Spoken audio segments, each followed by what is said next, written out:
Hello my friends from Cosmic Agency, this is Gosha, and today I'm going to share with you a very important, very special video documentary that will last 2 hours. This video and this information we were never going to share actually.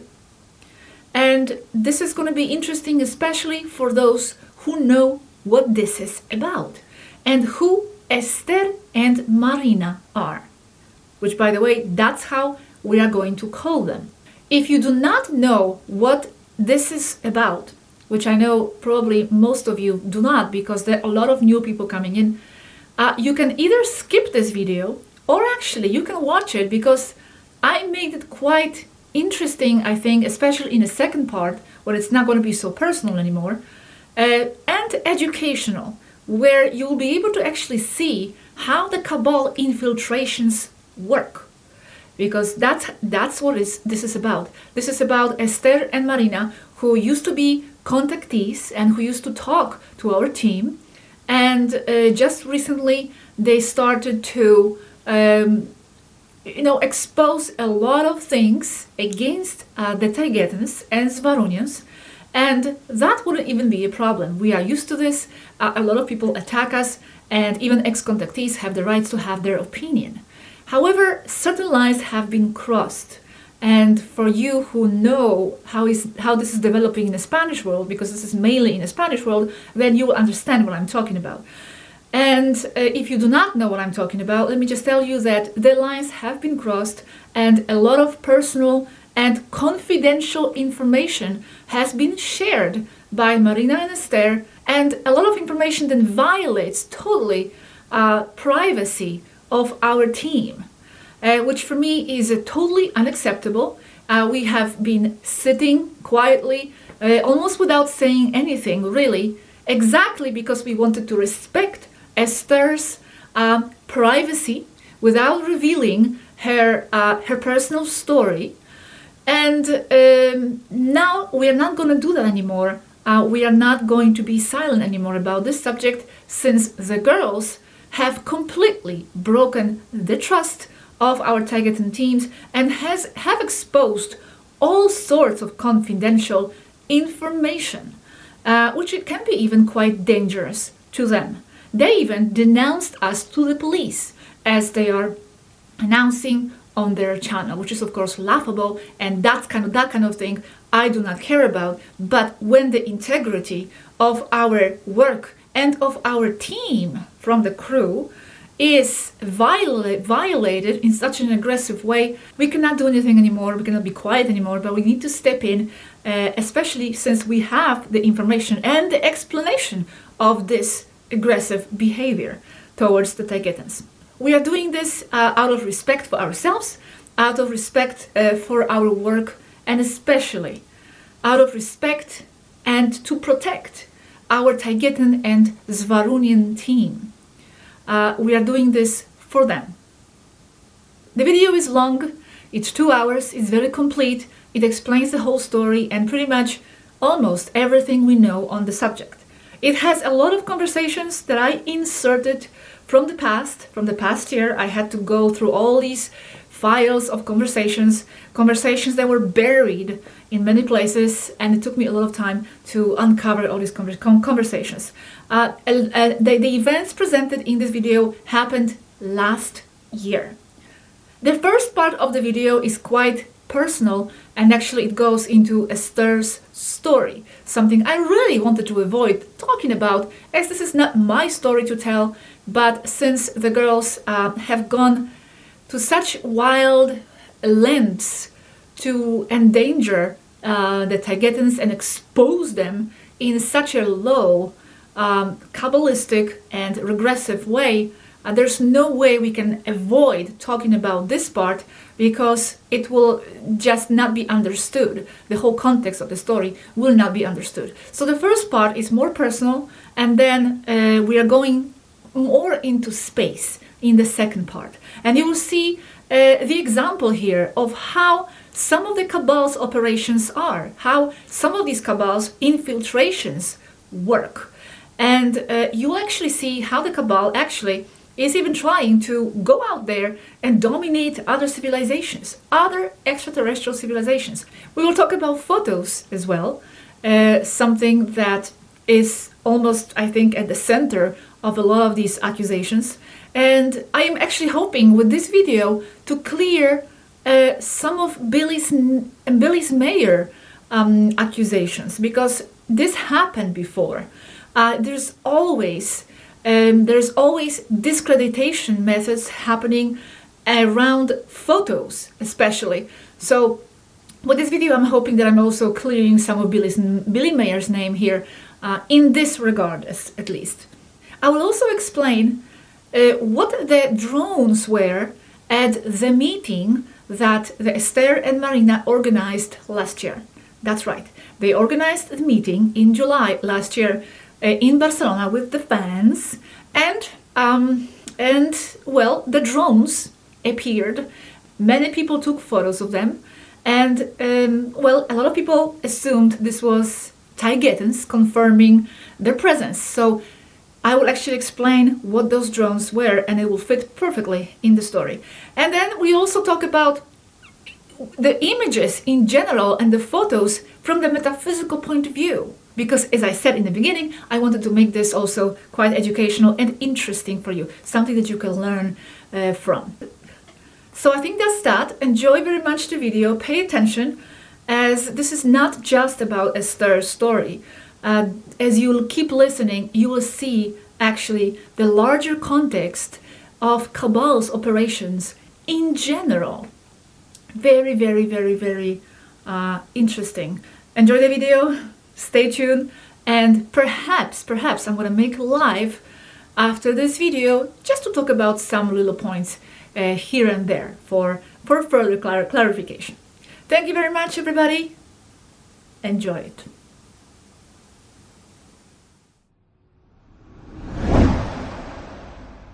Beginnings. Marina and Esther's contact with Taygeta and Yashi's team started around June 2020. They were very enthusiastic, showing a lot of support, and communicating quite frequently with Anneka of Temer, mainly, and Yashi. They spent hours with both of them, receiving a lot of information that they started posting on their channels. The information they still have there. In February 2021, Esther was living temporarily in Norway. After a short time, and just when the restrictions started, she had to leave Norway. And since she didn't want to go through the tests, etc., we suggested her to come to Finland, where she could stay in our apartment. I offered her my own room and went to my partner Matthias's apartment. That was at the beginning of March 2021. Finland.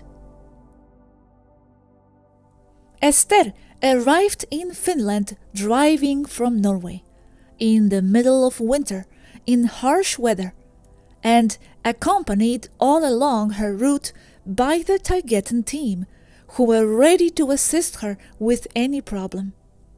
They were very concerned about her and took great care of her in every aspect.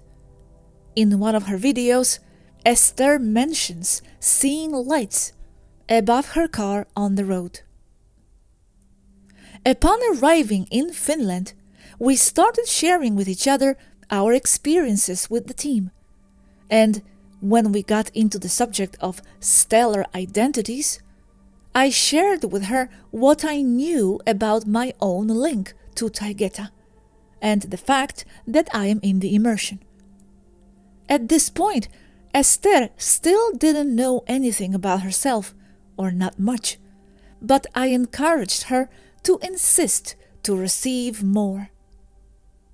At this point, I already knew that Esther was also in the immersion, but I wanted her to hear it from the team itself.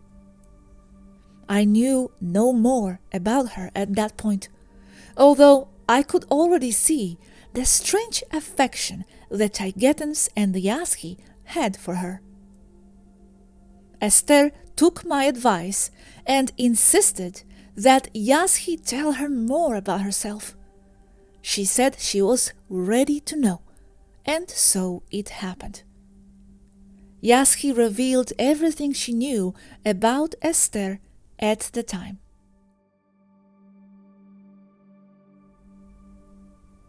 As we always say, our lives in 3D, and of all of us, are intertwined with what happens beyond Earth, in other realities, and we are not isolated earthly souls without complex histories behind us. What we perceive as our life in the 3D matrix is only a fragment of the more complicated and extensive trajectory of our souls. And the reasons why we are here also entail a series of events to which we normally have no access due to lack of memory.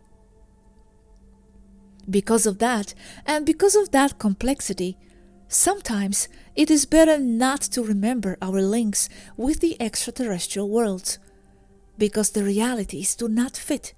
The 3D world is very one-sided and much simpler, and we would not always be able to face all the reality behind it.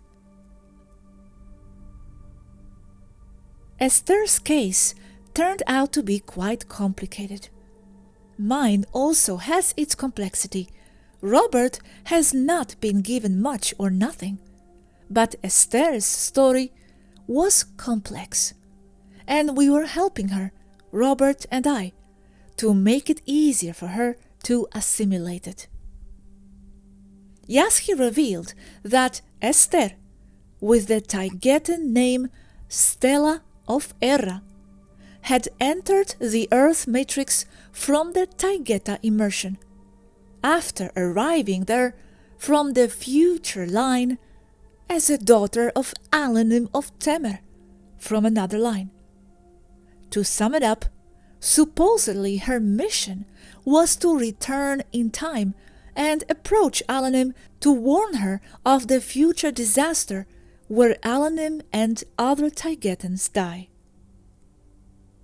On the other hand, since time is not as we think on Earth, events do not happen in the linear way, and the souls that are grouped to work together do that many times because they are linked, Yaschi also revealed to her that Stella of Erra, although she is from the future, also gives birth to a girl, who later becomes known as Swaruunian. And yes, it sounds complex, but I remind you all that we all have this kind of stories, and it is not something reserved only for certain people. We all have cosmic adventures, entanglements, loops, and what to the 3D human mind sounds like mess. That's why, among other reasons, the Taygetans and Swarus don't like to give out information about starseeds' stellar identity, because for what they have come to do on Earth, it usually doesn't concern them, and it can be difficult to assimilate.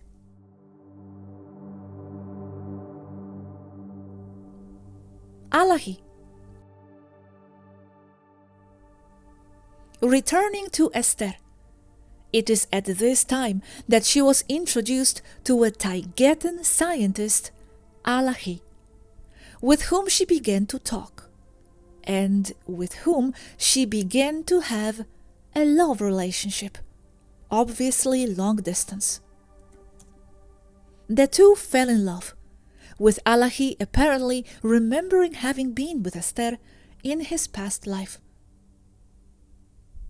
Over the course of time, where we really didn't know many details because both Esther and Alahi were very secretive about their relationship, the two began to plan their meeting on Earth, probably in Barcelona. Esther insisted that this was very important to her, for them to meet, and for him to meet her family before they were all extracted. Marina with her family, and Esther, probably around October 2021.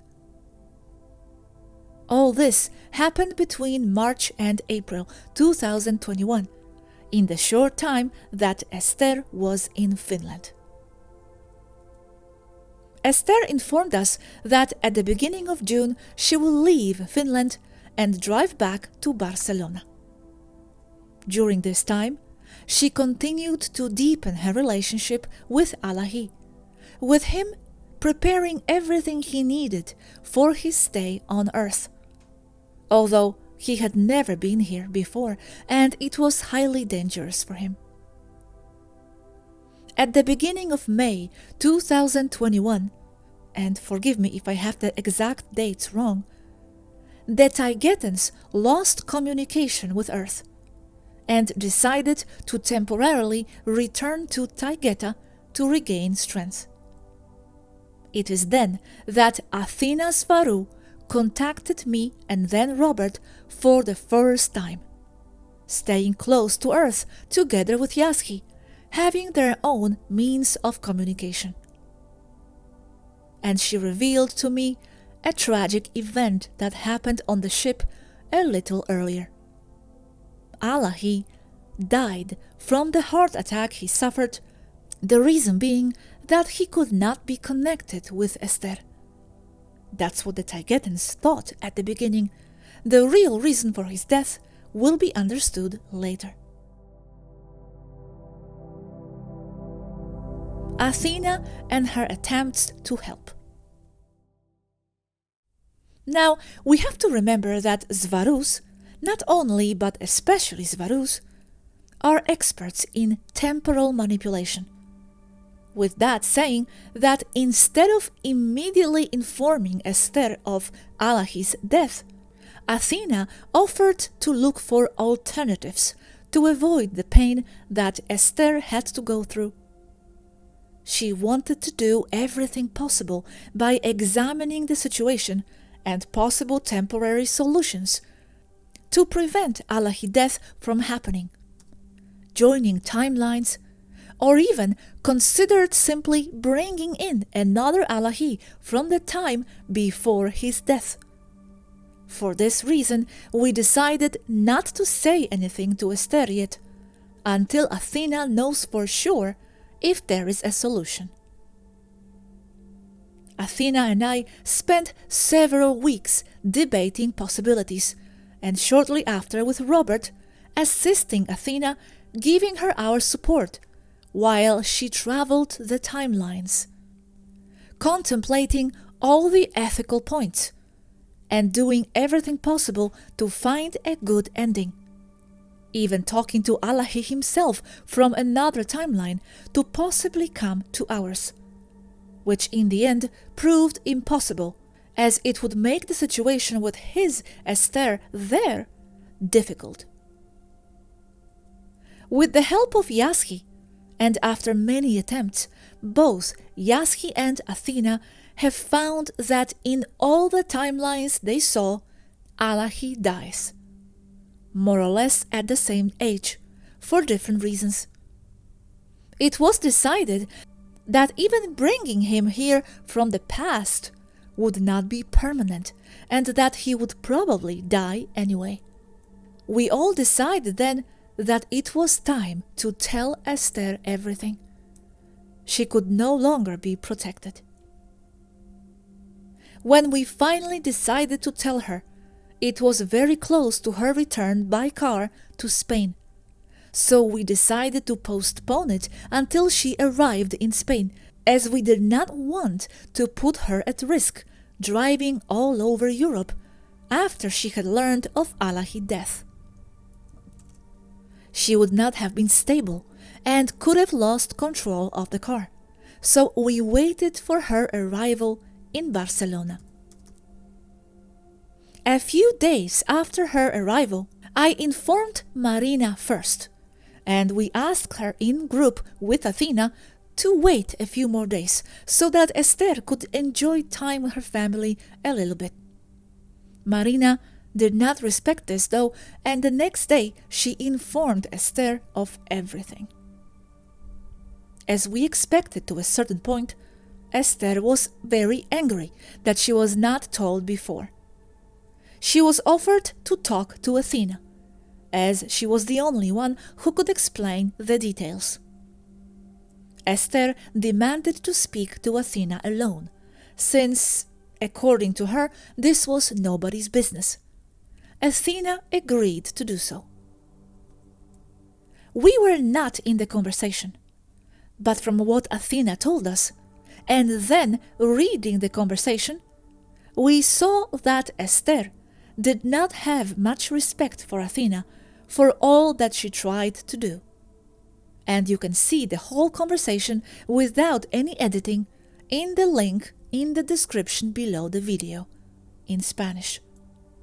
You can very clearly see here that there was absolutely nothing with the Taygetan information itself that the two girls did not resonate with, and the matter, as I always said, was purely personal.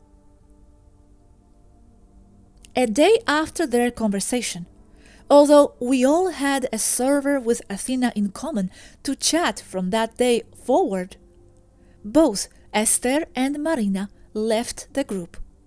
Screenshot available in the Spanish transcript. Although on the same day, I sent Esther words of support, saying that she is very much loved, since we never had any disagreements. Neither Esther nor Marina spoke to us again, nor did they approach Athena, and it was the last time that both Robert and I, as well as Athena, spoke to them. I didn't understand why there was so much resentment for simply not having told her about the accident before, and why Esther didn't want to maintain communication with us, nor with Athena. I tried to understand her and her anger, and I gave her space to recover from her pain, thinking that when she gets over her anger, she will come to communicate with us or with Athena. But it never happened. The screenshots I show now is part of the letter Athena herself wrote some time ago, telling the story with her own words, when we were about to share with all of you the whole story, but in the end together decided not to, and simply continued to work. Towards May of this year, 2021, I was temporarily alone here, and alone communicating with the disclosers. So all the communication from this side towards them and towards all of you had to pass through me. Esther at that time lived in Finland, enjoying Gosha's and Robert's hospitality that they have shown her when she needed it. Around May, I received a notification that a person supposedly close to her had died. I chose to communicate this problem to Robert and Gosha first, since I didn't have the contact with Esther and Marina. At that moment, the three of us together, we decided not to tell Esther anything until the exact and precise information about what had happened with that person, supposedly close to Esther, was completely corroborated, since logically we couldn't communicate to her the information which was not known in detail, and which could be reverted or result false. I had to wait to receive more data. Shortly after, I talked to Esther in a private server, even though it wasn't completely private, since I was already anticipating her negative reaction, and that's how it went. Esther interrogated me, Gestapo style, and she was making it very clear to me how she was supposed to be treated from that moment on. Making it very clear to me that she was independent and did not need to be taken care of during her trip. Forgetting completely how the Taygetans took care of her step by step during all her trajectory from Norway to Finland. Completely forgetting that me as well, I form part of said Taygetan team. And since I was alone here, I was the only one that could serve as her air support. Yes, I understand she did not know me, but she should have recognized my position as part of the team, and the fact that my only intention was to take care of her and her physical integrity during the trip, and not to bother her.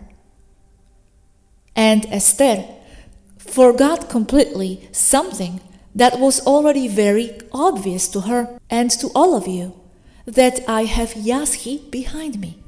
And Yaski she knew, and very well. During the whole interrogation, I maintained myself completely serene, understanding that Esther was frustrated, and I explained to her all that happened with total truth and objectivity. Finishing the interaction with Esther, she left the server swiftly, and I did not talk to her again. Esther turned a completely personal disagreement into something public, affecting the work of the Taygetans that did not have anything to do with this, and the work of Robert and Gosha as well, not considering that in this historical moment for the humanity, groups like ours are essential for the survival of the human race. From that moment on, Estella and Christina ignored Robert, forgetting everything he had done for Esther, taking her into his home when she needed it. In the same fashion, they did not return to talk to Gosha either, and they left our work servers, pushing me aside, and with that also Yaski. Athena explains more. Esther forgets something very important, something we've all told her before, something you even made videos about. All Svarus are connected. What she did to me, cutting me out of her life, she did to Yaski, almost like a package deal. And this has been very difficult to understand from a limited human point of view. People are just not equipped to understand something like this, because it's too different from their experience. Things cannot be understood only from the human perspective. Everyone falls into the error of thinking they understand the universe and how things work. But some things are so extraterrestrial that they must at least respect them, if not understand. It has been very difficult to explain this to humans. Even more so when typing. It would be much easier by looking at us. This is something that Yaski and I have not been able to explain. There are no words. There is no way to convey this. Esther can see Allahi too as another. He is not other. There are no timelines, no alternate universes. This is what we don't seem to have explained correctly. Alternate realities and alternate universes are only alternate from one point of view. But from a broader one, they are just part of the same thing. So for us, it's just Allahi, not other. Same old Allahi. And that is non-human thinking. Removing Athena and us from their lives, Esther and Marina continued to wait for the return of the Taygetans. Because let's not forget that they were planning their extraction around October. They thought that regardless of their disagreement with Athena, when the Taygetans return, they will contact and extract them. Contrary to what they tell the people, they never cut off contact with the Taygetans. They were still waiting for them, as I show you in the following screenshot, courtesy of Anneka, who shared it with us later. These are the messages that both Esther and Marina sent to Anneka, informing her that they were ready for the extraction. The last message is from September 30th, when, as they tell people in their video, they terminated their contact in June 2021. Message from the 12th of June. Esther. Hello, Anneka. I know that you will not be able to receive our message now, but we just wanted you to know that we are hoping that you are okay and that we are missing you a lot. Big hug from both of us. 23rd of July. Esther. Hello, friend. You have no idea how we are missing you. We are arranging everything we need here and leaving everything ready to be able to leave as soon as you come back. We are so looking forward to being among all of you. We love you heaps. Super hug. Marina, 30th of September. Hello, friend. I hope that in some moment you can read this. I felt like writing to you. I wanted to tell you that we have closed everything down here and that we are ready to leave. But don't worry, we are okay for now. The communication was cut long ago. We are only wishing that you are okay and that you can solve whatever it is you are going through up there. We are imagining that's done a little. Also to tell you that we are thinking a lot of you and we are missing you a lot, all of you. We are hoping to have news from you soon. Strong hug from both of us. In Anneka's words later. The ones who decided to stop the contact were all of us together, and it was not Esther and Marina as they mistakenly make the public believe. In the next section, we will understand more about the reasons why both were not extracted, and this is where the story gets really murky.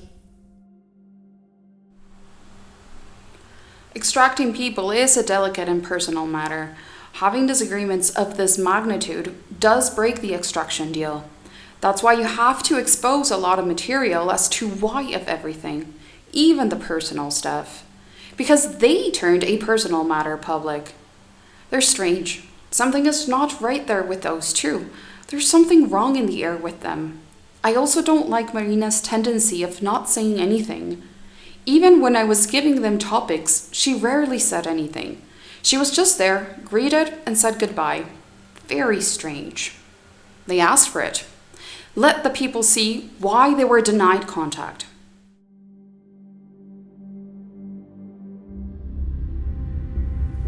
Findings of Taygetan intelligence. In the beginning of October 2021 and forward, when the Taygetan team was communicating again, it was revealed to us what the Taygetan intelligence found in the past months against both Esther and Marina.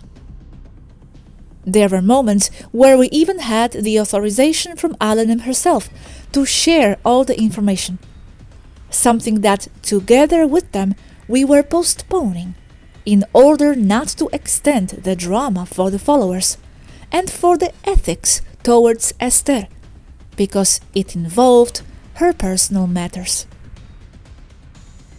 My High Command authorizes the publication of all or any part of the existing information against these two. It is at the discretion of the two of you to decide what to publish and what not. It should be known that what I'm sharing with you is only a part of what we have as reasons to stop contacting them, since we have more elements that could be shared as well. Because I know them very well, who they have talked to, and who they have been with, and they know what I mean. Before Anneka gave us all the details, which were developing little by little, Athena gave us little clues, although she did not want to be the one to tell us everything, because it was the work of Taygetan intelligence. Besides, not everything was known yet. What was known already, though, was that Esther and Marina had some shady links even outside the planet. This is a sensitive issue for Taygetans. Not even for me to say. All I can share with you is that there is more going on here than what meets the eye. Taygetans are not dumb, and they do constant counterintelligence operations. They are running a counterintelligence operation right now to find out more. This is sensitive, and I am telling you a lot already. It is so sensitive that for your security you cannot know until we can understand more. It's not a lack of trust. It's just that there are some things we can't tell you yet. Not everything can always be shared, or at every moment. It compromises or could compromise an ongoing operation, for example.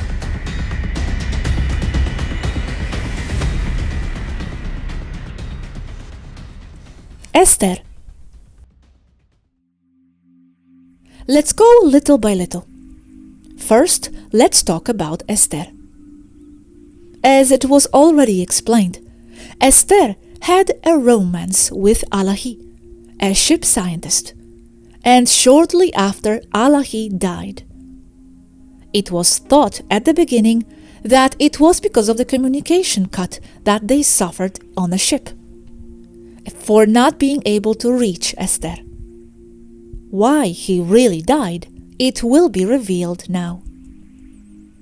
Alahi had drones. They are always at the disposal of the Taygetans. And when he did not have the means to reach Esther, he let his passion overcome him and launched the said drones to be closer to her. Passionate and excited, and doing so without the Taygetans' knowledge, he suffered a great disappointment when he discovered certain things about Esther that, let's say, he didn't like. What he found basically and literally broke his heart. He was clean, young, and very idealistic, and did not expect to see what he saw. And since Taygetans in general are much more fragile in this sense, his heart simply did not survive the pressure. In Yashi's words, Esther takes too many things for granted. It takes physical and mental training, knowledge, being on Earth, for step-downs, and a lot of gradual adaptation, not all at once, to go down to be there for months. He is not human. It is not easy. Note her entitlement. Note that she feels she has the right to demand. It is part of the narcissism that was strengthened by me telling her those things. She refers to giving Esther more information about her identity. Esther is not innocent she appears to be, and very well. She has a darker side, a double personality that causes a double life, and we know it now. Alahi found out, and that shocked him. He was not prepared to discover those things about her. This has not been explained to you before. She cannot hide it from us. From humans, yes, but not from us. and we know many things about her. That is why the Taygetans no longer wish to contact her, nor to extract her. And there is more. Why do you think she is so interested in giving the image of an innocent girl? She is not innocent as she pretends to be. This was discovered by Allahi, and that is why the Taygetans hold Esther responsible for his death. It is complex, but it is at least the main reason. Allahi had at his disposal drones and sensors of all kinds from the Toleka, because he was the science officer. He saw things he should not have seen, and it affected him. On top of the other stuff he was already carrying on his shoulders. To see that Esther was not what he thought she was. Yet he had already promised her everything. But she didn't fit his expectations. He didn't know how to get out of it. He felt trapped. It was too much for him. That's for using sensors and drones to see things he shouldn't. It was with a drone, and that's why the Taygetans know, because the drones leave activity logs. And the Taygetans didn't know why or what had affected Allahi to that degree to cause him death for almost 2 weeks, until Anneka reviewed the activity logs and the recordings of the drone that Allahi used. So now you know what happened. Piece of news from them, not too good. The crew sat down to talk, and most of them don't see what to be here for any longer. They don't see they have any purpose. The main reason is that Allahi's death has affected them a lot. They only see falsehood in human behavior when they talk or interact with them, generalizing. This against Esther, because they do see her as the cause of his death. They do know about what happened here between us all and Esther, with me specifically. So they do see interacting with humans, mingling with them, or even worse, developing a relationship with them as extremely risky. What they see is that Allahi gave Esther his heart, and one way or another she broke it. Basically, Esther and whatever happened there finished breaking their faith in humanity. That is how things are. Let's continue with the story. As I said above, the discoveries were underway. First about Esther, and now the focus went to Marina, since both turned out to have things in common, which I will explain now. As we always say, matters in the misnamed 5D, a physical world outside of Earth, are not as rosy as the New Agers portray them, although life is mostly peaceful and much more harmonious than on Earth. That said, conflicts do occur, and Taygeta itself suffers from them sometimes, especially since it is a very desirable place for the terrestrial cabal itself, as will be explained later. And sometimes it is the very extraterrestrial elements, non-human people, who negotiate and help the cabal with their attempts with the entrance, or rather invasion, to certain civilizations outside the Earth. Continuing with the plot, Taygetan counterintelligence discovered that there was a non-terrestrial person and linked to Taygeta, but not really from Taygeta, who was in operations to help the cabal and the regressive non-terrestrial elements to dominate Taygeta. Without further revealing her identity, let's call her Starlet. Starlet on Earth.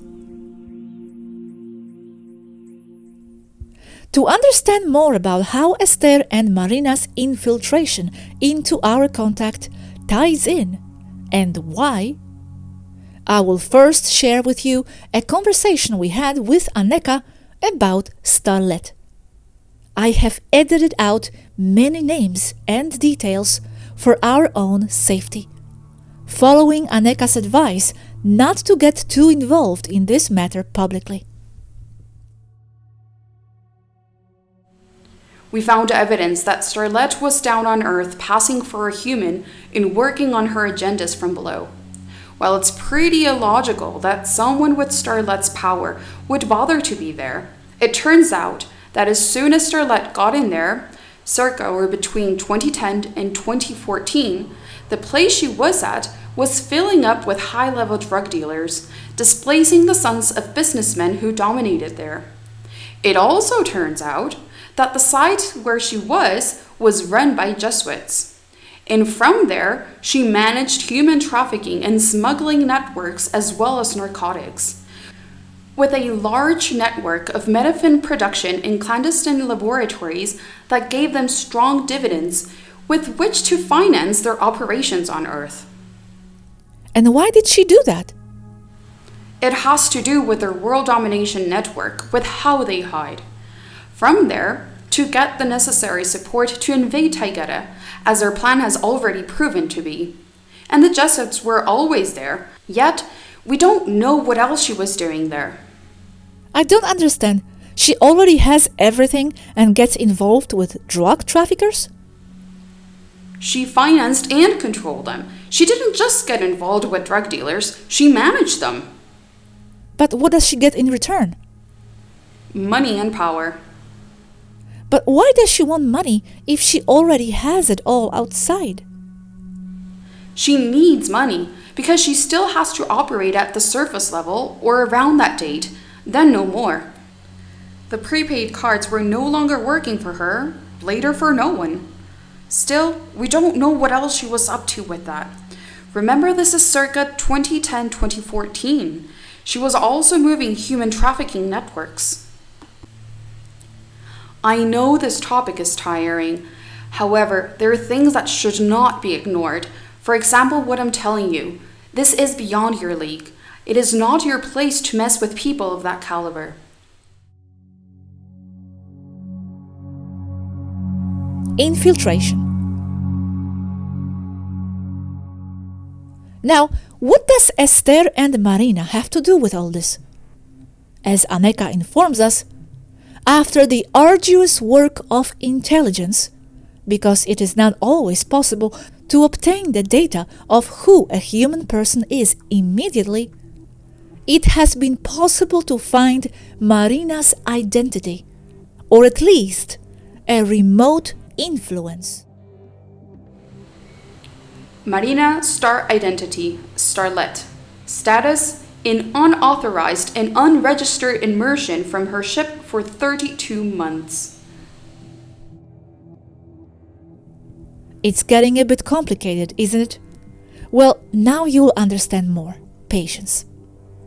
What Aneka explained to us is that Starlet, from Taygeta, among many other shady activities, has conspired with Stella of Erra to use immersion or partial immersion to enter Earth as humans, and to approach Queen Alanim, which is otherwise very difficult to approach since she is guarded by special forces, in the form of innocent humans, with Esther as her daughter. Thus, when being extracted, gaining access to the Toleka ship from within, and with intent to dominate Alanim by eventually removing her from her position as queen and leader of Taygeta.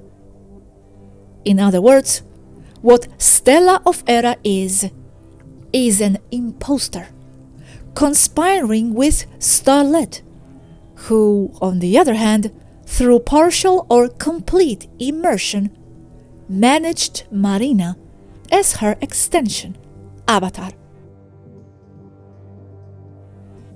Yes, there is Stella of Erra, who entered in immersion to warn her mother of her past. But the regressive elements threw in their Trojan horse imposter to pass for Stella of Erra, and conveniently they gave her the name Esther. That's why it was corroborated that it was Esther, but it was the imposter in the immersion pod.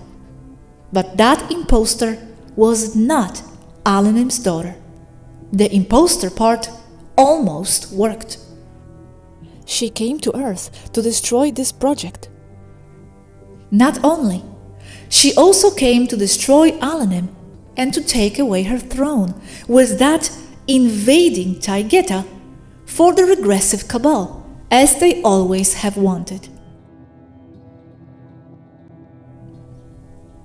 Esther already gave signs that she has interference from the dark side, and it is logical that they use her as a puppet to remove Alanim, because they have tried it before. Esther's personality and her record of activities is consistent with this type of interference. It is not consistent with her being Alanim's daughter. They are too different. The Taygetans are considering Esther as a Trojan-type operation. Esther and Marina want the extraction, and that's why it can't happen, because it is a Trojan horse. The Taygetans already found out everything about it. Cabal and Taygeta's domination. Cabal and domination of Taygeta? Now you will understand more. Honestly, this information was never going to be shared by us in this way. It is not something that really concerns humans, and it is the internal affairs of each extraterrestrial civilization. However, given the situation, we decided to share it. This is the only way to understand everything better. There are people against us, but I'm not only talking about people like trolls or people from other YouTube channels attacking us.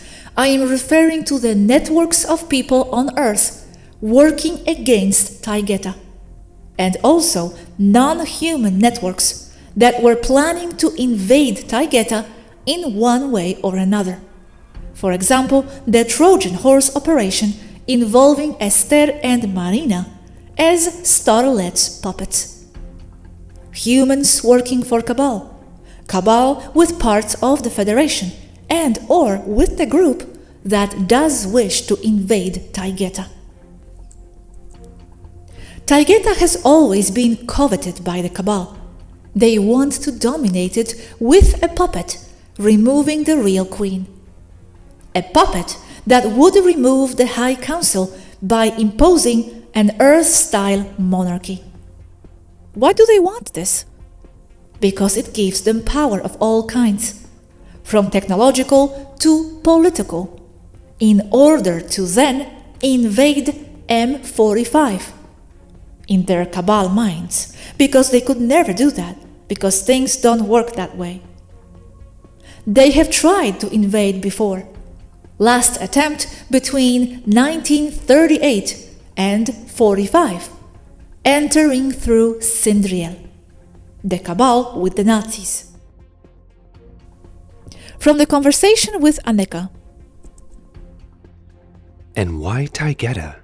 Why not Electra? Simple.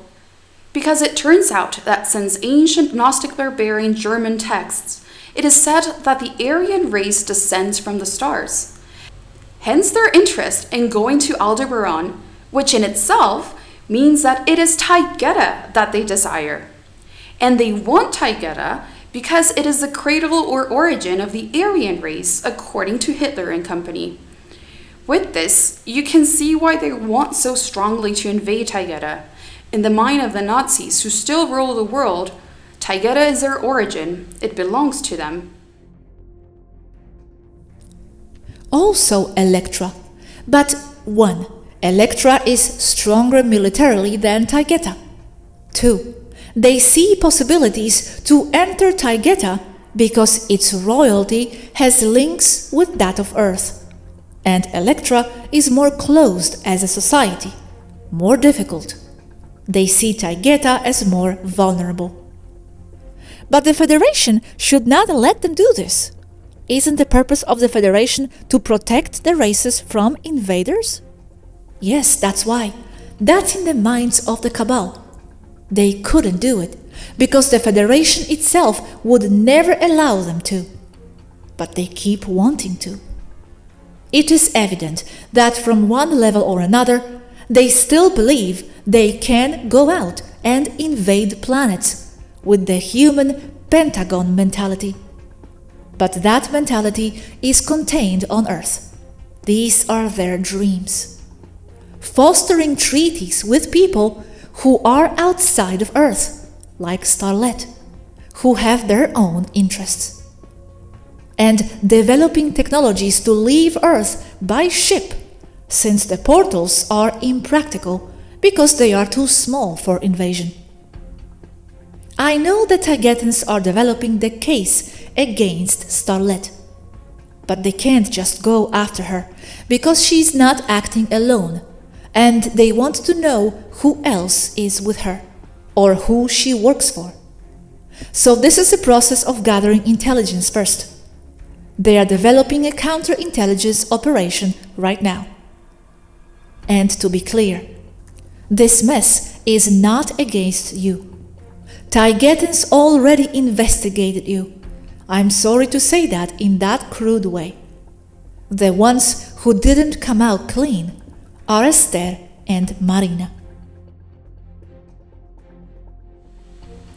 You have to know that the Jesuits pressure their people who they control in their networks, their secret society with mafias, to make contact with ET people or with other contactees so that it is possible for them to infiltrate there among the contactees, and if possible, to infiltrate with the very ETs who the Vatican knows and accepts to be here. This is a perfect picture of two spiritual girls having contact with Pleiadians. Textbook case. Drones at the Esther and Marina's meetup. Now, many people wonder what those drones were that appeared at the meeting organized by Esther and Marina in July last year. The answer to this question is clarified by Anneka. Last minute intel. I checked the traffic over Barcelona over the meeting. Yes, there are 7 drones. Drone type motor frequency signal 110 centimeter spherical, like the ones from the Toleka, not from the Toleka. What Anneka explained to us at this point, something that fits perfectly with the story, is that the drones were sent by Starlet and her team to validate her puppets. Let's remember that at that time, the Taygetans were not around. Plus, Esther and Marina had no contact with anyone anymore. How then could the Taygetas team, and why, send them drones? In 5 years of contact, we never received drones. But suddenly they appear in their meeting when they no longer had contact? And the answer is because they were not theirs. They were Starlet's. Federation blames the Taygetans for misuse of drones. The direct way to show the drones of clearly non-human origin is violation of the Prime Directive to back up what Esther and Marina say to the public. At this moment, my High Command is negotiating with the local federation explaining to them that those 110-centimeter drones do not come from this ship. And the local federation already knows, because of air traffic, that they do not come from the Toleka. The problem with that is that the drones of this type, 110 centimeters, are interstellar. I mean, they don't require a mothership to come or go anywhere within their range. That's why the High Council considered the drone incident as a security priority. So, with the strong suspicions we have thanks to our intelligence team, and together with the whole case being prepared at the moment, they issue back to spaceport order for Starlet. But it is very strange not being able to show drones, etc., if UFOs, drones, and whatever are already seen everywhere. Whose are they then, if the Federation is so strict? Because you have to send or declare flight plan to the local Federation traffic control in the Viera. Those drones operated without declaring flight plan. The others do declare a flight plan. And yes, it is true that there are ships and drones over terrestrial airspace at plague level today, but they are authorized. As long as that flight plan does not violate the Prime Directive, yes. And that's the case here, because it validates their contact with extraterrestrials, and you can't do that. It's Starlet validating and endorsing them directly. And if there are problems with the Federation, she knows it would be our fault and not hers. And why are some drones authorized if, in theory, they go against the Prime Directive? Why some are and some are not?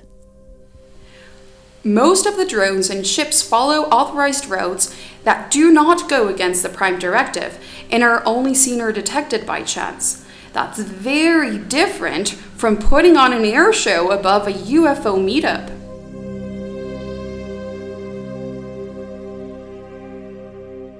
Search for Starlet. At this time, the Taygetans already had a warrant for the capture of Starlet and her team, and were searching for her. Teams of Hashmalims were also on several operations on Earth that had to do with stopping other activities that had to do even with the alien false flag invasion. Several people were arrested, and Robert and I received team reports from Oneka and Athena informing us of the progress.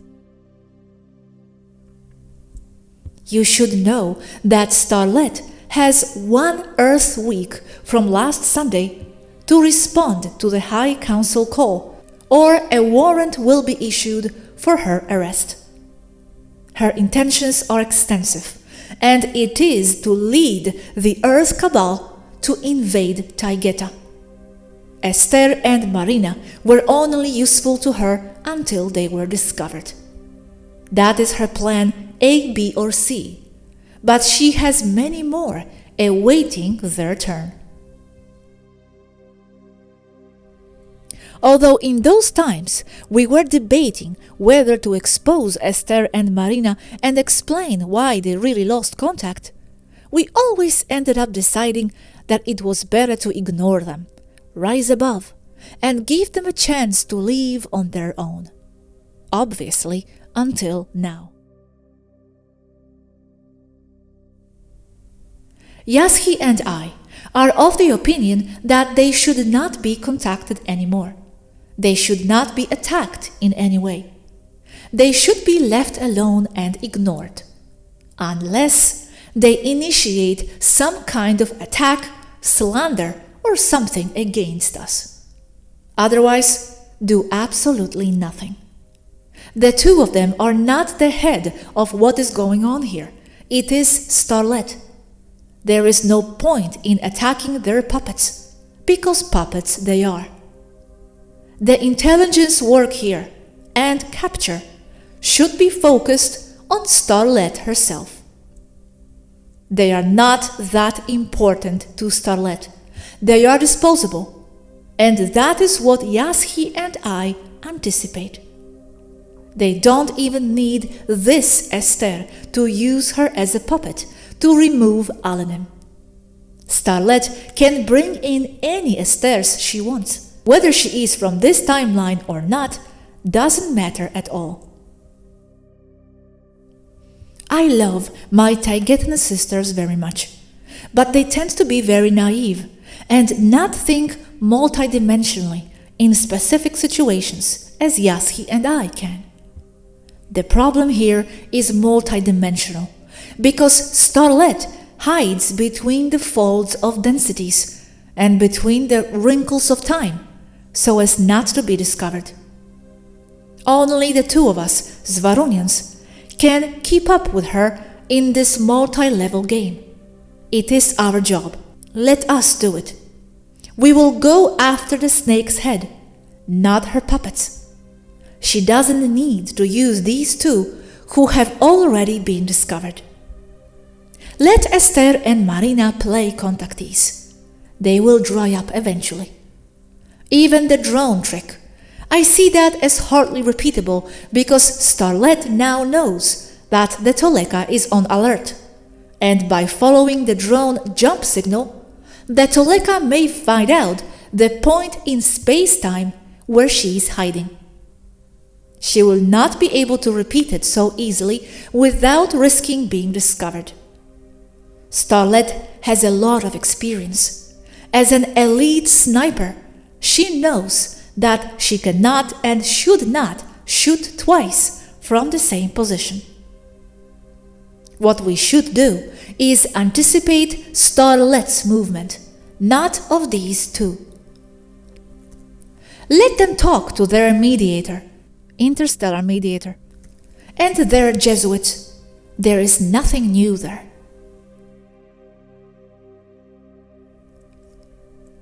Athena means here that despite the good intelligence work of the Taygetans, the Swarus wanted to find Starlet with their own methods, using their timeline expertise, and also Yaschi, who was able to mentally approach Starlet, trying to locate her.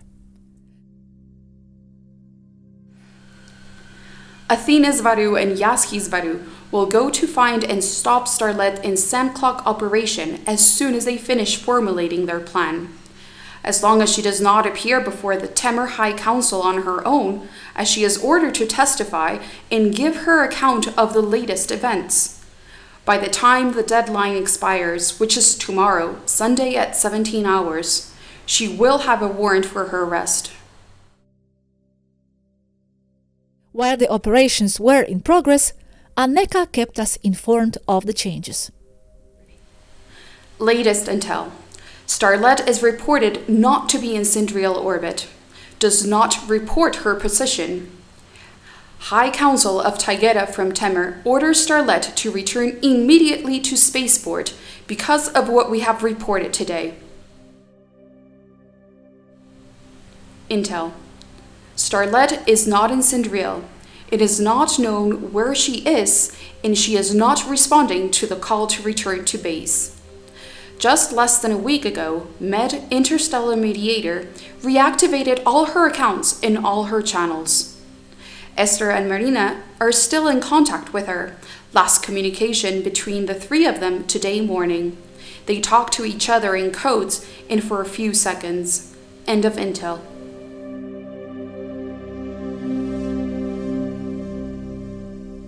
Starlet's arrest.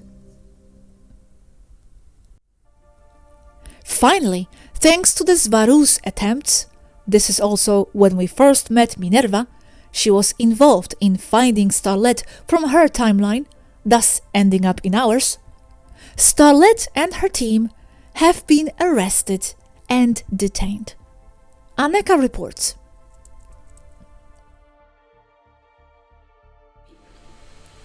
They are investigating what is inside Starlet's ship's computers of. The 50 or so detainees are being interrogated. Starlet is being interrogated, and from there we will proceed according to what we find. Wow, more than 50 detainees. Yes, 57 exactly if I'm not mistaken. but we still don't know exactly what they wanted to do? Not yet. It's early, but things are moving along. And what is it that motivated those 57 people to be on Starlet's side? It's early. Okay. I don't have the statements yet. It's early. That's in progress. Starlet is in the detention center in Toleka City, as well as about 130 of her followers. They're going through the interrogation process and all that. Most of them will be sent to rehabilitation and spiritual healing centers. We don't know more about what happened to all the detainees, but what we do know is that Starlet, due to a lot of stress, has transcended, or in other words, died shortly after her arrest.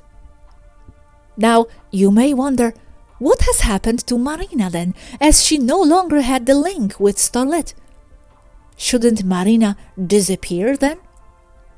As our friends explain, this is a complex issue, as it involves partial versus full immersion technology, and also depends on other factors, such as, for example, whether the person enters her mirror or a fully matrix person.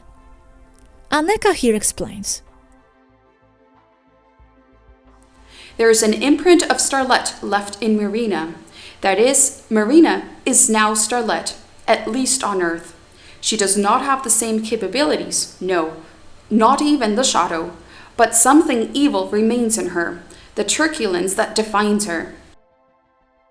I have to do more research on this, but it seems to have to do with the very nature of immersion, as any person in immersion enters their 3D mirror so they don't die, as opposed to a 5D person in immersion using a black drop or empty person, in which case they do die. In other words, from what I understand, what Marina is now is an imprint of Starlet, with some of her influence but not total, having formed her own point of attention soul that continues with her life. Now, in reference to Esther, something similar happened. She was awakened from her immersion and arrested, with Esther remaining as her reflection on Earth, without the connection to her pod, and moving on with her life in her own admatic point of attention.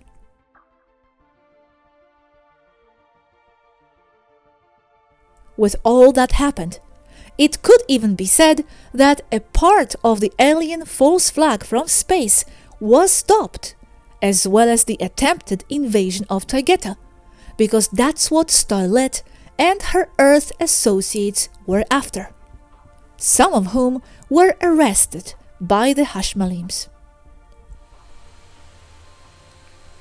Maybe what we have stopped was a very important piece for the alien false flag invasion. But that false alien invasion plan can be done from Earth with normal human resources too, and easy.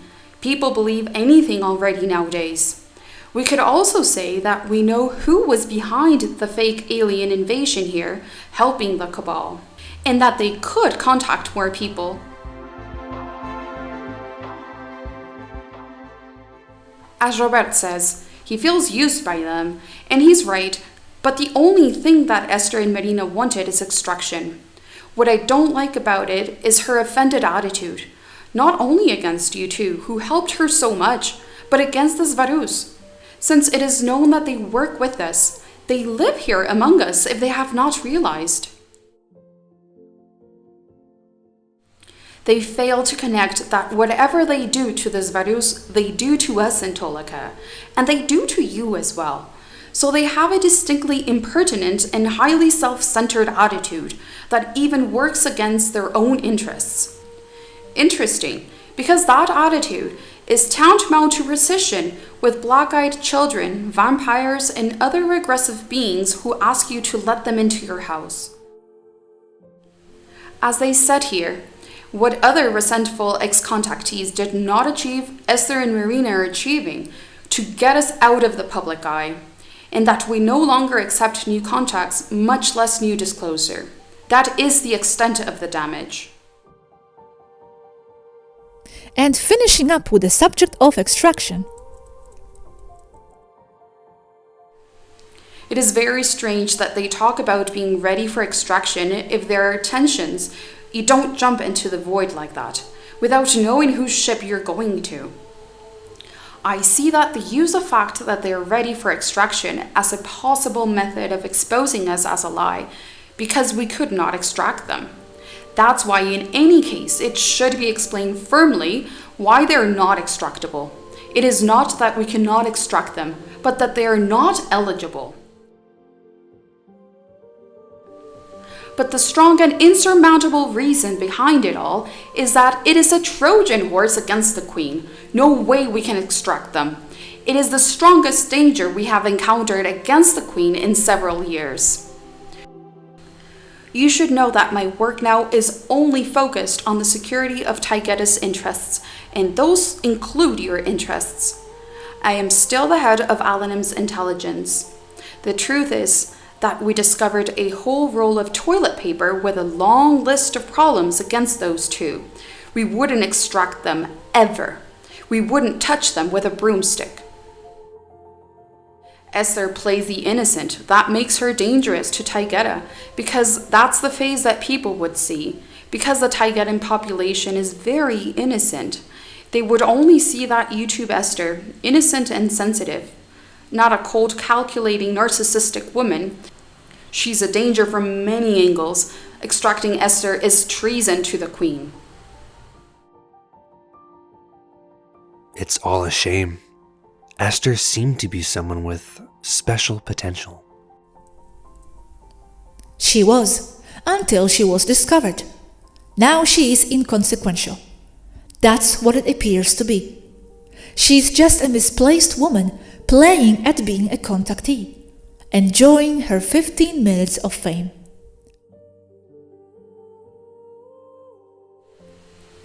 Also, whoever takes them, Esther and Marina, off Earth will have an immediate warrant for their arrest, which has been active for over a month now. The order is for whoever helps them to leave Earth.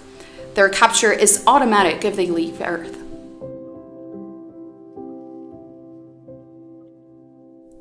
Photos.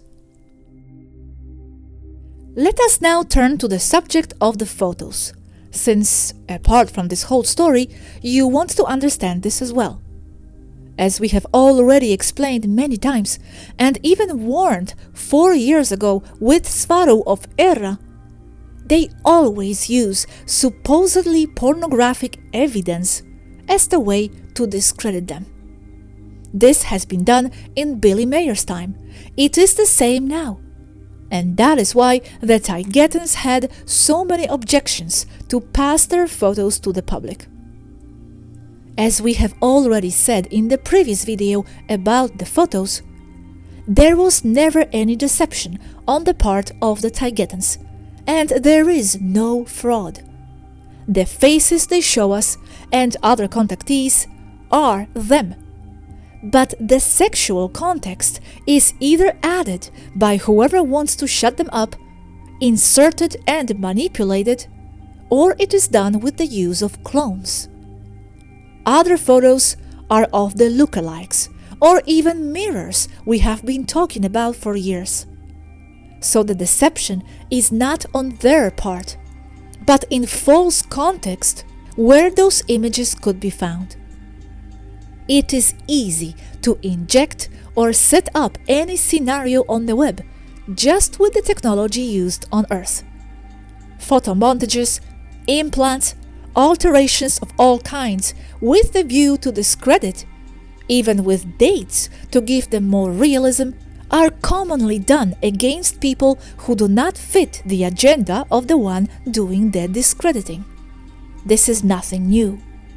And if you have advanced off-Earth technologies, that makes it all even more so incredibly easy.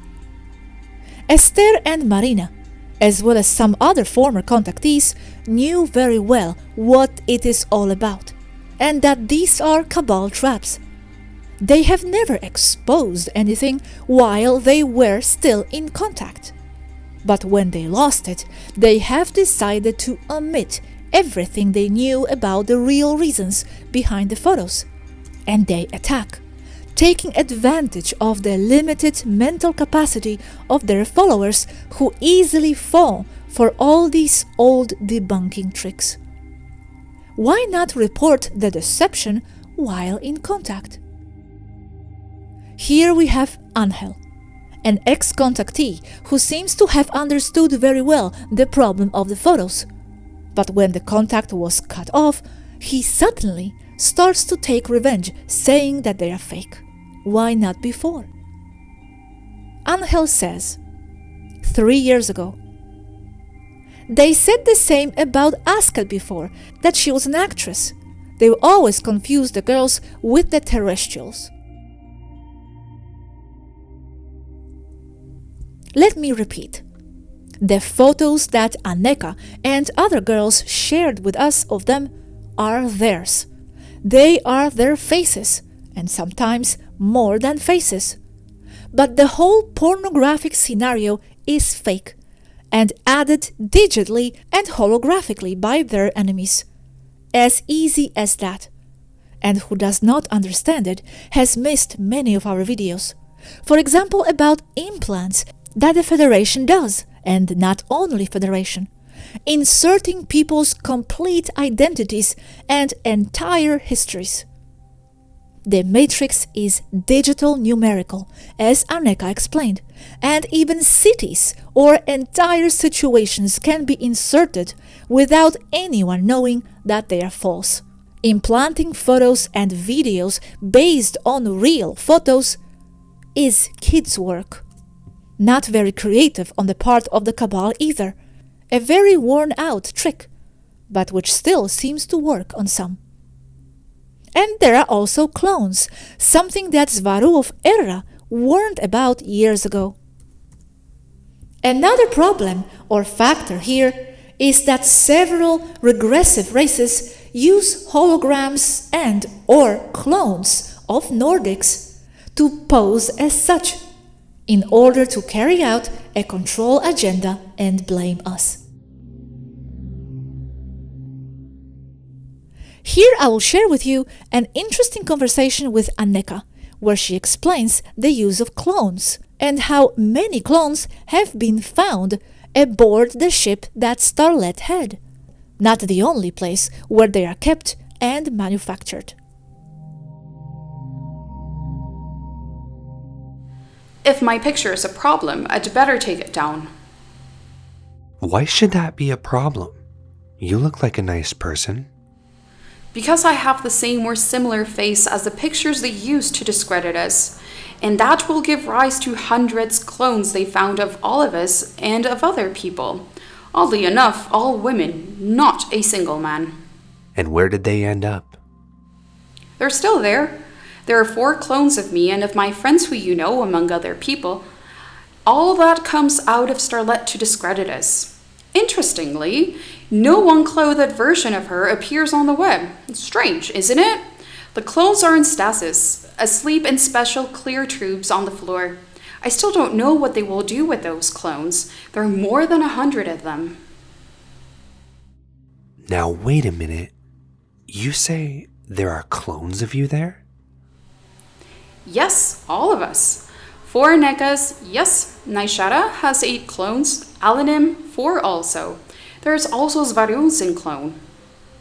And what are you going to do with those clones? I don't know. It is High Council's problem. But can destroying those clones affect you in any way? It doesn't affect us to destroy them.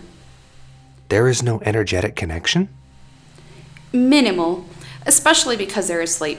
The purpose is to make these clones do filthy things, to blame us later, to make porn pictures, for example. For the moment, just that. But with this is enough, without stopping our possibility to show our face.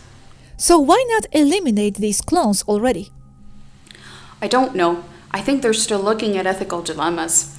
They're empty shells, aren't they? All clones lend themselves to problems. And how would they destroy them? You turn off the vital signs that keep the status pods where they are, and then bury them like any other body. However, this is not the first time that clones of some of us have been detected. In 2016, there was detected a clone of Swaruunians, for example. Another thing is that I know that for you this matter of clones is something very woo-woo, strange. But here or from here, it is quite normal. You can make a clone with any medpod, the common medical ones. And on Earth, clones abound too, just that people naturally don't see them. On Earth, they have uses such as to replace politicians and people of interest, or for sale for entertainment.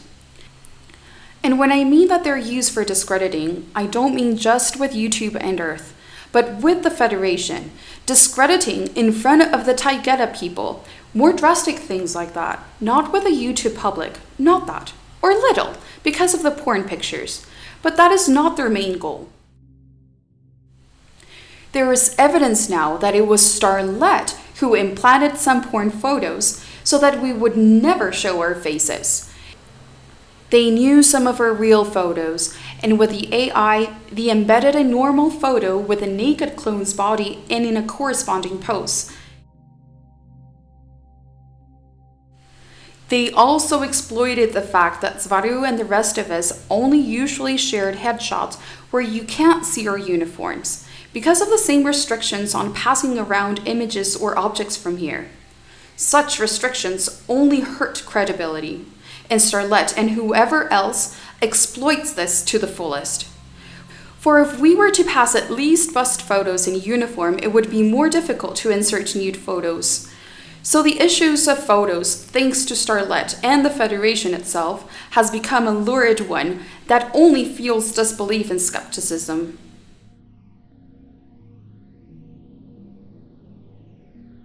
I will now share a snippet of conversation with Dor Kalel on the subject.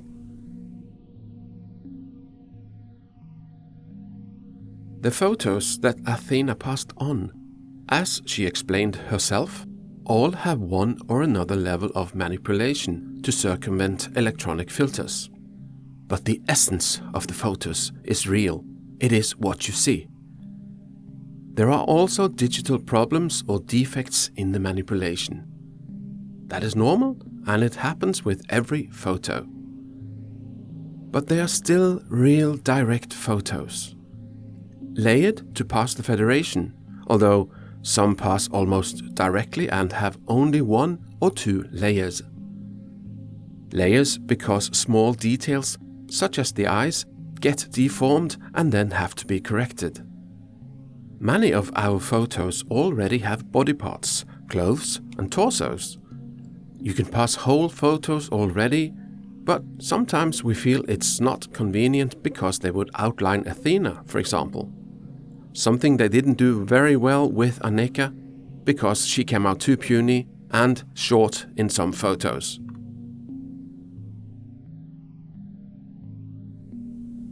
Kalel, maybe you can explain a little bit more about how the Federation inserts even entire identities of the people, photos, etc.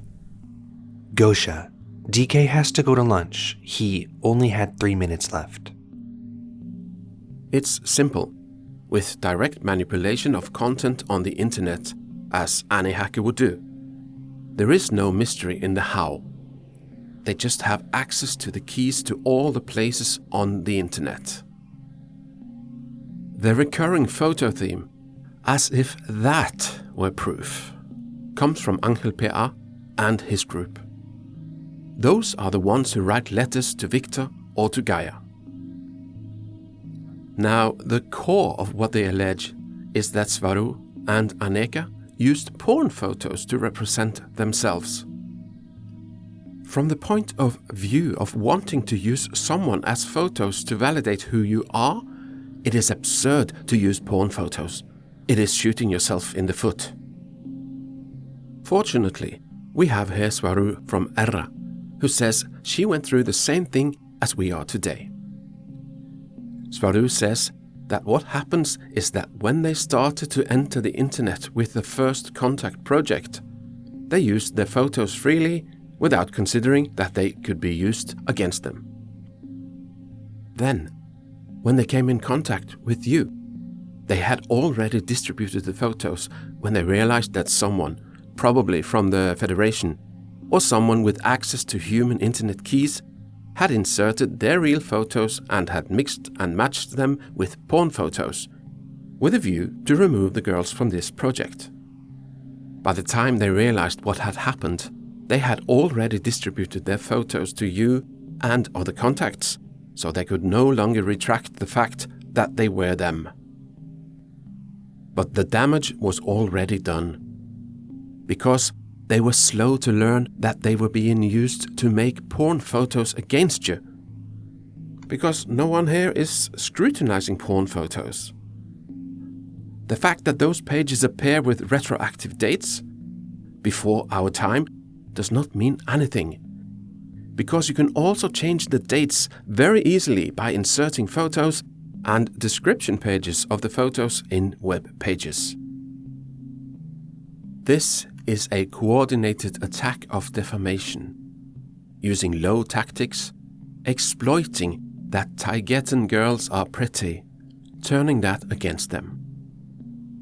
Let everyone know that this group, which includes the mediator, interstellar mediator, who has no good reputation at all, who is also known to talk to or have talked to Angel, among others in that group, invents quite absurd things and falsifies evidence with a view to destroy and end this disclosure.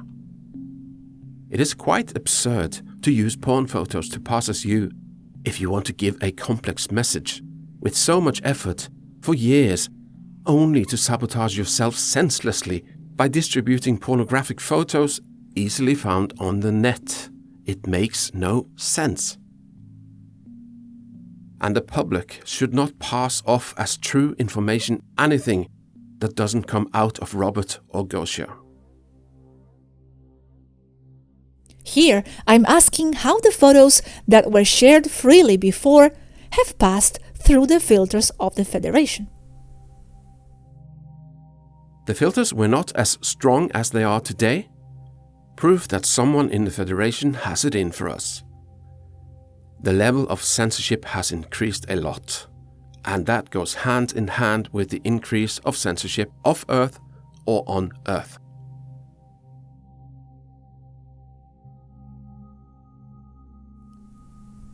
Here, we have to mention that the inserts done in this way are only a small part of how those who have access to this technology, not only regressives, implant whole lives of people, not only pictures. And it is part of how a step down, a complete ET stepping down to Earth, is inserted into Earth's system with the intent to merge with the reality of humans. Is it related? Yes, because that's been done before. It is part of how they insert a prior life identity, family and all that, before a step down comes down. So that's the situation. The inserted life is ultimately false. If the person leaves Earth, the mirror sometimes remains, sometimes not. This point here is very interesting, and it would be good to deepen it at some point. The entrance procedure of a step down into the human matrix, and how, when the step down exits, sometimes he or she leaves behind its mirror, doppelganger-style person.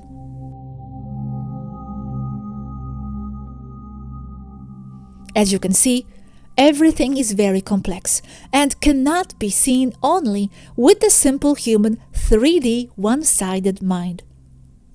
Furthermore, as you will see in the following excerpt, the subject of images in general is something that transcends our mundane mental capacity.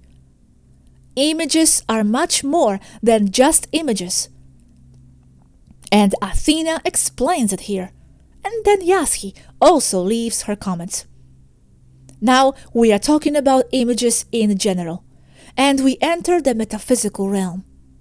I decided to include this part here, although it has nothing to do or much with the subject of porn pictures. The subject of photos in general is a part of what we are trying to tell you from here.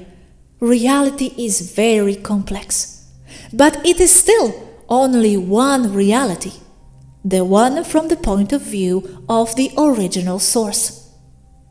All other realities, timelines or parallel universes, other dimensions, other densities, all that is a product of limiting ideas inside the minds of beings that have those limitations of perception.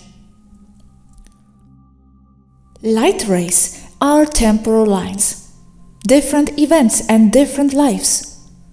Converging lens is a photo, valid for all the timelines, but with the reason or genesis that is different according to different events in each timeline. And the focal point is now. The photo is valid in the now and in all the timelines, because there are no timelines. There are no timelines because the entire universe is one mass. What separates one timeline from another is only a group of ideas of each person and the consciousness limitations of each person.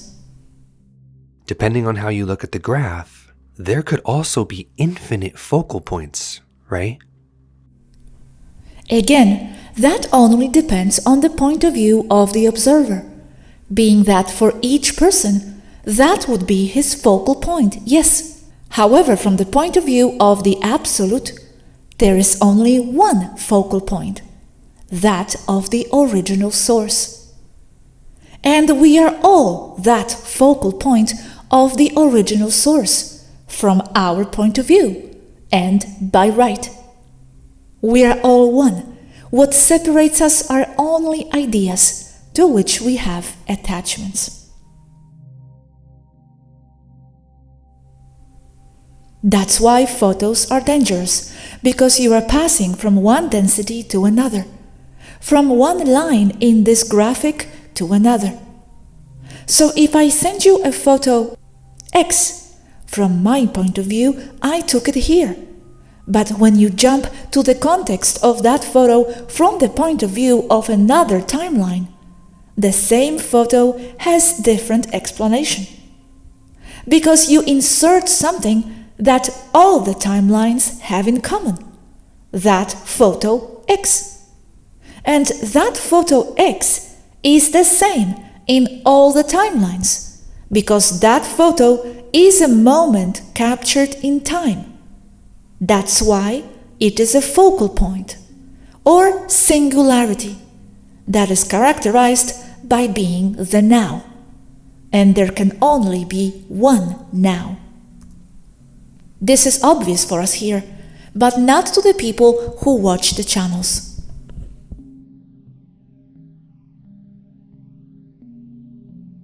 Does the source do that to optimize resources, or is it not necessary? That one image photo serves several lines of different purposes? Or just because that's how it works? This is simply how it works. A photo, an image that is the summary of everything that happens in all the timelines, where the situation captured in the photo competes.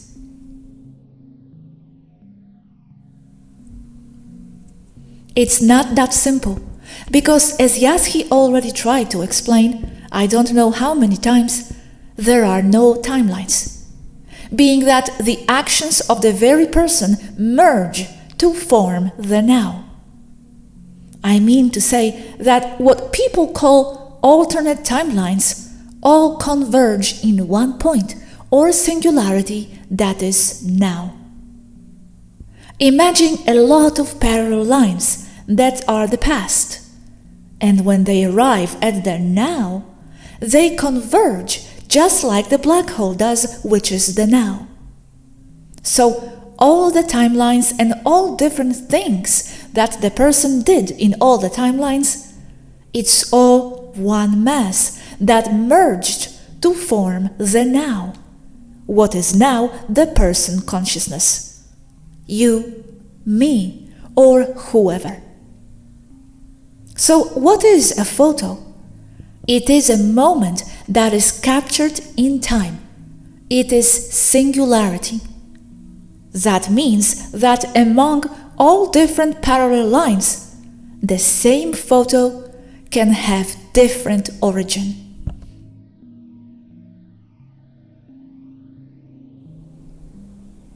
In other words, if the now is a focal point that is the conjunction or the union final result of all the temporal lines converging, if you take a photo of that now, everything that happens in the temporal lines that converged to form that moment captured in a photo, then that photo is the summary of everything that happens in those temporal lines, because it is a singularity or focal point. The important thing here is that if you have two timelines that result in the same moment captured in photo X, the explanation of the genesis of that photo will differ according to which timeline you observe it from. For example, the little girl in the photo and their circumstances in that photo could be and are different from the point of view or from the timeline of the observer. Which means that this is Mrs. Robinson's daughter from Wisconsin. And from another timeline, it is a daughter of Irish immigrants called MacPherson. Or from another timeline, it is a Taygetan girl. Because there is no here and there is no time, and all is just one mass occurring right now. I understand now, yes. What a complex mess. This is complex if you look at it in detail. The simplest answer is that it is the same person in different circumstances.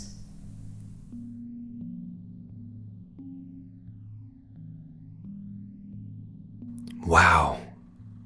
And we could apply this not only to photos, but to all kinds of events, right? Like, for example, a crime, an invention, etc. The same accident produced in different timelines would converge in a now. In this case, ours. Basically to everything. The only thing that separates one fact from another is the set of ideas that define those facts as separate. We just either don't see it, or we don't have a point of reference, or it escapes our comprehension. Even if a person dies in one timeline and not in another, they do not contradict each other. Because the fact that in one he dies and in another he doesn't die, they define each other as two sides of a coin. There cannot be the dead person without the living one. As with Allahi, he dies in all the timelines, but in all the ones that we could see, but they are not by any measure all the ones that exist. So yes, there is necessarily infinity of timelines where Allahi lives. The problem I had months ago was that I don't have the address in time-space to go there, and I don't have how to obtain it. But it doesn't mean it doesn't exist. Yes, there are places where Allahi lives, but I can't reach them. I don't have energetic address to introduce in my navigation computer of the ship. And why don't you know that direction? Is it complex to know? Because I simply have no point of reference. I have nowhere to get that address from. I need a marker that I don't have.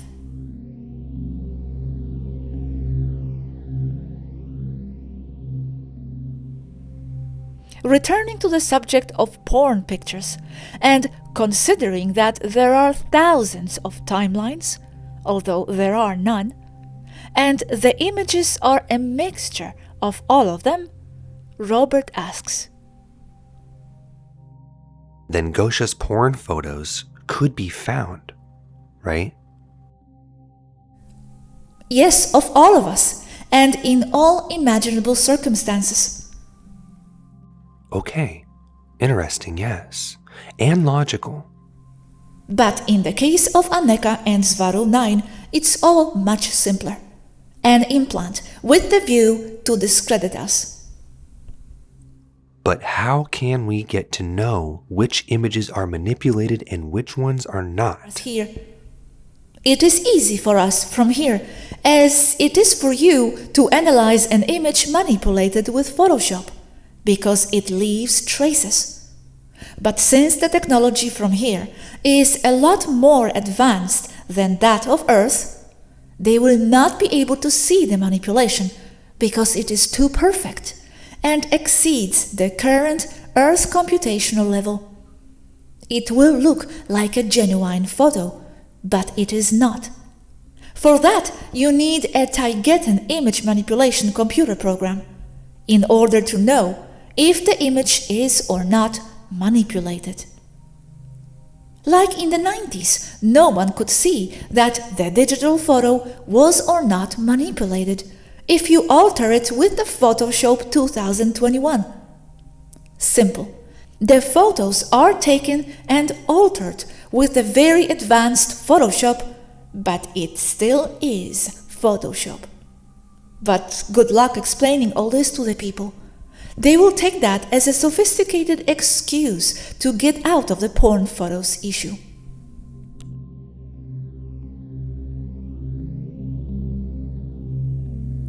From the conversation with Yaski. Things, realities, tend to be incompatible because they do not fit the explanations of those who see and perceive simpler realities. So there is no deception and never has been. They are their faces. However, from the strictly terrestrial point of view, they are not their faces, but of mirrors, inserts, clones, or people who resemble, in some high percentage, us who shared the photos, but for whom the photos had other origins. There will always appear a 3D explanation that normalizes everything to the expectations and the level of understanding of those who perceive and therefore form such reality. And another point. If the photo is an insert from the Federation or whoever wants to attack the Taygetans or a mirror, it doesn't have to be one or the other. An insert will be the cause for which a mirror person is formed. Because not only is a person inserted, but at the same time, and as a procedure by which it is inserted, the reason why that inserted person or thing exists is created as well. So even if you go looking for those porn people, as an example, and find them, and they declare that those are their photos, they will still be our photos at the same time. Simplifying everything, yes, they are our photos, but from certain 3D perspectives, they are not, being that both perspectives are perfectly valid at the same time.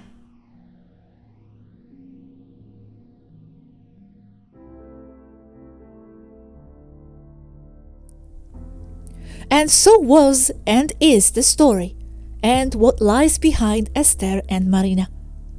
It seems complex, and it has, for sure, even more details behind. But it is important to understand that we are all part of larger realities beyond our 3D lives. We are all complex beings with stories behind that define and influence us. Does it seem too much to believe? Surely for many it will be so. For others not so much, because they already understand what life is all about. As Yassi said, "Talking among us here, we feel that we have given you too much on this subject. Not because of lack of trust, not so, but because we know that from the point of view of there, yes, it is too much. But that too much always applies to the contrast between here and there, with respect to everything that is information on any given subject."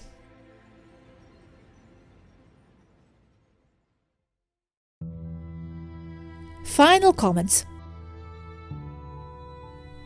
The Cabal and their puppets work in a myriad of different ways and have a variety of resources at their disposal to discredit who they find dangerous and who they want to terminate. Taygetans and Swaruunians especially are dangerous to them because they are rebellious, brave, and dare to give humanity what they lack to know about how things work. They are the only race among all extraterrestrials that I know of that has shared such an enormous magnitude of stellar information and knowledge, something that, according to the Cabal, humans are not supposed to know. They will rightly be discredited, and with full force, not only by attacking our work here, but also by trying to reach them directly, with Trojan horses, as was the case with Esther and Marina. By the way, they almost succeeded. So that is the story of the immense infiltration into our contact. I know that after this video there will be many questions, and that there are missing elements to understand more this story, like so many others. There is always more. But we also hope that many of the questions were explained, and that you have a better understanding of the forces behind, or some of them, that are trying to hinder this project. Surely, there are only some of these forces. Others will always appear. Which, by the way, must be, because otherwise it would mean that our work has no effect. I wonder, are we really ready for contact with extraterrestrial races, especially with human appearance? Or will they end up in Playboy again and again, as Yassi said? When will we be mature enough to see that this kind of evidence does not hold up, and that there is so much more behind? Are we ready to understand that the world outside of Earth is not all love and peace? Are we ready to face the fact that the terrestrial reality is very much linked with the extraterrestrial one, and what forms both is something enormously complex? I think that as awakened as we all feel, we all still have a lot to learn. But I can only say, this is what we have been at, learning and learning more. Let's move forward with integrity, imperfect but clean, and always with the only purpose in mind: to help humanity free itself from all that oppresses and limits us. We continue.